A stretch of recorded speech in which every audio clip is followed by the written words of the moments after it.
하나님 말씀 사사기 9장 1절에서 6절까지의 말씀입니다. 구약성경 376면 사사기 9장 1절에서 6절까지의 말씀 제가 봉독하도록 하겠습니다. 요르바알의 아들 아비멜렉이 세겜에 가서 그의 어머니의 형제에게 이르러 그들과 그의 외조부의 집에 온 가족에게 말하여 이르되 청하노니 너희는 세겜의 모든 사람들의 귀에 말하라. 요르바알의 아들 70명이 다 너희를 다스림과 한 사람이 너희를 다스림이 어느 것이 너희에게 나으냐. 또 나는 너희와 고륙임을 기억하라 하니 그의 어머니의 형제들이 그를 위하여 이 모든 말을 세겜의 모든 사람들의 귀에 말하매 그들의 마음이 아비멜렉에게로 기울어서 이르기를 그는 우리 형제라 하고 바알브리 신전에서 은 70개를 내어 그에게 주매 아비멜렉이 그것으로 방탕하고 경박한 사람들을 사서 자기를 따르게 하고 오브라에 있는 그의 아버지의 집으로 가서 요르바알의 아들 곧 자기 형제 70명을 한 바위 위에서 죽였으되 다만 요르바알의 막내 아들 요담은 스스로 숨었으므로 남으니라. 세겜의 모든 사람과 밀로 모든 족속이 모여서 세겜에 있는 상수리 나무 기둥 곁에서 아비멜렉을 왕으로 삼으니라. 아멘. 오늘부터는 기드온의 아들 아비멜렉에 대한 이야기가 이어집니다. 아비멜렉은 출생 때부터 가정에서 소외됐던 자였습니다. 다른 70명의 기드온의 아들들과는 달리 그는 서자였고 아버지의 유산을 상속받지 못했습니다. 그래서 그 마음에는 형들에 대한 분노도 있었고요. 태생적 한계로 인해서 가지지 못했던 것들에 대한 그 모든 것들을 되찾고 말겠다라는 의지가 아주 강했던 것 같습니다. 그는 외조부의 집에 가서 외가의 가족들에게 말합니다. 2절 보시면 세겜의 모든 사람들의 귀에 말하라 라고 부탁을 합니다. 세겜의 모든 사람들이라고 번역됐지만 좀 더 정확하게 번역하자면 세겜에 힘 좀 쓰는 사람들에게 말해달라 이렇게 호소하고 있는 것이죠. 그 이유가 무엇입니까? 나는 너희와 고륙임을 기억하라 라고 호소합니다. 나는 당신들의 뼈와 살이다. 오늘 우리식으로 표현하자면 우리가 남이가 이렇게 호소하고 있는 거죠. 너희와 아무 상관없는 여룻바알의 70명의 아들들이 너희를 다스리는 것이 낫겠느냐, 아니면 너의 혈통인 내가 혼자 왕이 되는 것이 낫겠느냐, 이렇게 이야기합니다. 사실상 정치적 제안이죠. 우리 가문에서 왕권을 잡아야 하지 않겠느냐라고 하는 호소를 하고 있는 것입니다. 이 혈통적이고 정치적 호소가 세겜 사람들의 마음을 움직였고 그 마음이 아비멜렉에게 기울게 됩니다. 그러면서 그들도 이렇게 응답하죠. 그는 우리의 형제다라고 응답을 합니다. 그래서 바알브릿 친전에서 은 70개를 아비멜렉에게 줍니다. 이 바알브릿이라는 말은 이 브릿이 베리트, 언약이라는 말이거든요. 그러니까 바알과 언약했다는 뜻인데요. 이 신전에서 은 70개를 기드온에게 주고 아비멜렉에게 주고 아비멜렉은 이 돈으로 정치 깡패들을 사서 자기를 따르게 합니다. 그래서 기드온의 70명의 아들들을 다 죽이고 기드온 가문을 장악하게 되는 것이죠. 특별히 5절 말씀 보시면 아비멜렉이 자기 형제 70명을 한 바위 위에서 죽였다 이렇게 되어 있습니다. 이 한 바위라고 하는 것은 제단을 뜻합니다. 당시 제단이 이렇게 굉장히 화려하고 제대로 꾸며졌다기보다는 평평하고 큰 바위가 곧 제단이었거든요. 그러니까 한 바위 위에서 죽였다라는 건 뭐냐면 지금 아비멜렉이 자기 형제들을 인신 제사하면서 왕이 되려고 하고 있는 모습을 묘사하고 있는 것이죠. 어떻게 이런 말도 안 되는 일이 벌어지게 되었습니까? 사실 아비멜렉은 기드온의 위선과 탐심이 낳은 비극이라고 할 수 있겠습니다. 기드온은 자기가 왕이 되지 않겠다라고 선언하면서도 왕의 모든 영광을 누렸습니다. 심지어 제사장의 의복인 에봇까지 제작했죠. 왕권뿐만 아니라 종교적 리더십까지도 다 가지려 했던 것이 기드온의 속마음이었습니다. 그리고 각종 보화들로 자기의 배를 채웠고 많은 아내를 두었습니다. 그 아내들에게서 70명의 아들이 나왔으니 딸들까지 생각해 보면 좋기 100여 명의 자녀들이 있었을 것이다 라고 생각이 될 수 있는 것이죠. 또 세겜에 있는 처병에서 아들을 낳았고 그 이름이 아비멜렉이었습니다. 나도 내 아들도 너희를 다스리지 않을 것이다라고 말했지만 그 아들의 이름을 아비멜렉이라고 지었어요. 아비멜렉이란 뜻은 내 아버지는 왕이란 뜻입니다. 이게 얼마나 참 황당한 상황인가요? 나는 왕이 되지 않겠습니다. 내 아들도 왕이 되지 않겠습니다라고 말했지만 아들의 이름을 아버지는 왕이다라고 지었다라는 것입니다. 특별히 세겜에서 아비멜렉을 낳았던 부인은 첩이라고 표현되고 있습니다. 기드온의 부인이 한두 명도 아니고 그렇게 많았을 텐데 왜 굳이 아비멜렉의 아비멜렉의 어머니만 첩이라고 되어 있을까요? 세겜에 살던 이방 여인이었다, 가나안 여인이었다는 것을 우리가 추정할 수 있겠는데 이스라엘 사람의 정실 부인이 될 수 없죠, 이방 여인은. 그래서 첩으로 남았고 그 아들 아비멜렉도 기드온의 70명의 아들에 끼지 못하게 되었던 것입니다. 자, 그러니까 왕의 부와 권력을 누렸던 기드온은요, 하나님께서 왕에게조차 금하신 것들까지 탐하면서 사실은 그 속내를 드러냈죠. 많은 아내를 두지 말라고 했던 말씀조차 불순종하면서 자신의 탐심을 채웠던 것입니다. 게다가 이방 여인과도 결혼하고 있는 것을 보게 됩니다. 이 세겜의 여인의 가문은 세겜에서 유력한 이방 민족이었던 것 같습니다. 세겜은 이스라엘에게 굉장히 중요한 장소였는데요. 하나님이 약속의 땅에서 처음으로 이 아브라함을 부르시고 아브라함이 그곳에서 처음으로 단을 쌓았던 곳이기도 합니다. 그리고 여호수아를 필두로 이스라엘 백성들이 가나안 땅에 요단강을 건너서 가나안 땅에 들어왔을 때 예배하기 위해서 처음으로 모였던 장소이기도 하죠.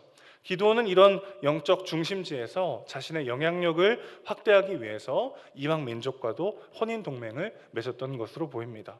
웬만한 왕보다 더 자신의 권력과 부를 위해서 인간적인 방법을 동원했던 것이죠. 그의 이러한 탐심이 잉태한 것이 바로 아비멜렉이다라고 볼 수 있는 것입니다. 우리의 입술은 점점 경건해지는데 나의 삶은 내 입의 고백대로 따라가고 있는지 우리는 돌아봐야 하는 것이죠. 경건의 모양은 그럴듯해지는데 경건의 능력이 함께 자라나고 있는지를 우리는 돌아봐야 하는 것입니다. 남은 속일 수 있죠.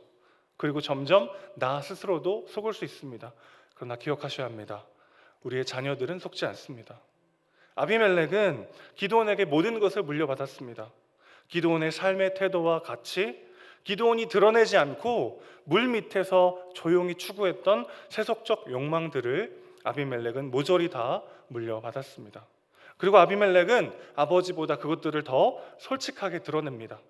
종교적 허례허식과 껍데기는 다 벗어버리고 자기 아버지가 추구했던 힘의 논리대로 자기가 얻고자 했던 바를 쟁취하는 삶을 택했던 것이죠. 아비멜렉은 기드온을 쏙 빼 닮았다는 것입니다. 오늘 이 아침 우리 돌아보기 원합니다. 내가 진정으로 추구하는 삶의 가치는 무엇인가? 입술로 고백하고 막 강조하는 것과 정말 내 마음속에 나도 품고 있는 가치가 무엇인가를 돌아봐야 하는 것이죠. 오늘도 하나님을 의지하고 하나님과 동행하는 그 삶의 자세를 우리 자녀들에게 물려주는 우리 모두가 되기를 소망합니다. 이렇게 아비멜렉은 스스로 왕이 되려 하고 있습니다. 그런데 오늘 본문에서 우리가 또 한 가지 살펴볼 수 있는 것은 스스로 왕이 되려는 자는 반드시 바알과 언약을 맺을 수밖에 없다는 것입니다. 본문 1절에서 기드온은요, 여룻바알이라는 이름으로 소개가 됩니다. 바알과 다투다라는 뜻인데요, 기드온이 자기 아버지 집에 있었던 바알 신상을 찍어버렸을 때 바알이 아무런 반응도 못하는 무능한 신이었다라는 것을 조롱하면서 기드온에게 붙여진 별명입니다. 그러니까 기드온은 눈에 보이는 바알 신상은 찍어버렸지만 바알로 대표되는 세속적 탐심과 욕망을 찍어버리지는 못했던 것이죠. 눈에 보이는 바알의 신상은 찍어버렸지만 자기 마음에 있었던 바알 신상은 찍어버리지 못했다는 것입니다. 그래서 그 아들은 부친이 찍어버린 바알과 다시 언약을 맺었습니다. 그는 바알브릿 신전에서 정치 자금을 공급받았죠. 바알브릿은 아까도 말씀드렸듯이 바알과 언약을 맺는다는 뜻입니다. 스스로 왕이 되려 하는 자는 바알과 언약을 맺을 수밖에 없습니다.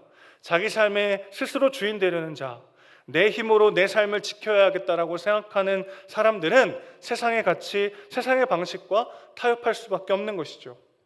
아비멜렉은 아버지의 적자가 되기 위해서 70명의 형제들을 죽여야 했습니다. 그러기 위해서는 세상의 힘과 손잡을 수밖에 없었습니다. 적자 생존의 세상에서 살아남으려면 우리도 그래야만 할 것 같은 유혹을 경험할 때가 있죠. 그러나 사랑하는 성도 여러분, 기억하셨으면 좋겠습니다. 우리는 아비멜렉이 아닙니다. 우리는 우리 스스로를 증명하기 위해서 남을 밟고 죽이고 올라서야만 하는 비참한 존재가 아닙니다. 우리는 아비멜렉이 아닙니다. 우리는 아버지의 진짜 아들이 되기 위해서 아버지의 적자들을 죽여야만 했던 그런 비참한 존재가 아닙니다. 왜 그런 줄 아십니까? 아버지의 유일하신 적장자께서 이미 우리를 위하여 죽으셨기 때문입니다. 그리스도께서 이미 우리를 위해 죽으시고 부활하심으로 우리는 아버지의 적자가 되었습니다. 아버지의 상속자가 되었습니다. 우리는 왕의 자녀가 되었습니다. 그러니 왕의 자녀로 부름받은 자만이 바알을 대적할 수 있는 것이죠. 내 스스로 왕이 되려 하고 내가 내 인생의 주인 되려 하고 내가 내 인생을 책임져야만 할 것 같은 그 막중한 부담감과 책임감이 사실은 우리 삶 속에서 어떻게 구현되죠? 바알과 손잡을 수밖에 없는 세속의 가치와 세상의 논리와 타협할 수밖에 없게 만들더라는 것입니다. 그러나 왕의 자녀로 부름받았음을 우리가 기억할 때 우리의 존재를 하나님이 확증하시고 그리스도의 죽으심과 부활로 말미암아 우리 삶이 얼마나 그분 안에 완벽하게 안전하게 보장되고 인정되고 있는가를 기억할 때 우리는 세속의 가치로부터 내 삶을 끊어내고 하나님만 바라보며 살아갈 수 있게 되는 것이죠. 말씀을 마무리합니다. 나 스스로의 가치와 인정과 내 삶의 무언가를 스스로 추구해야 될 것 같고 스스로 증명해야 될 것 같은 두려움과 불안함이 몰려올 때 기억하셔야 합니다. 우리는 아비멜렉이 아닙니다.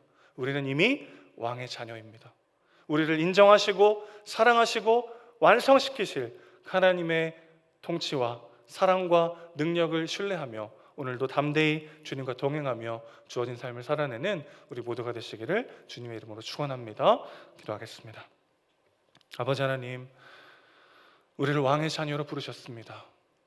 내가 무언가를 더 잘하지 않아도 더 높이 올라가고 세상에서 인정과 존중을 받지 않아도 이미 내 모습 그대로를 하나님께서 받으시고 하나님의 유일하신 적장자를 날 위해 죽이심으로 우리를 하나님의 자녀로 하나님의 상속자로 이미 불러주셨습니다.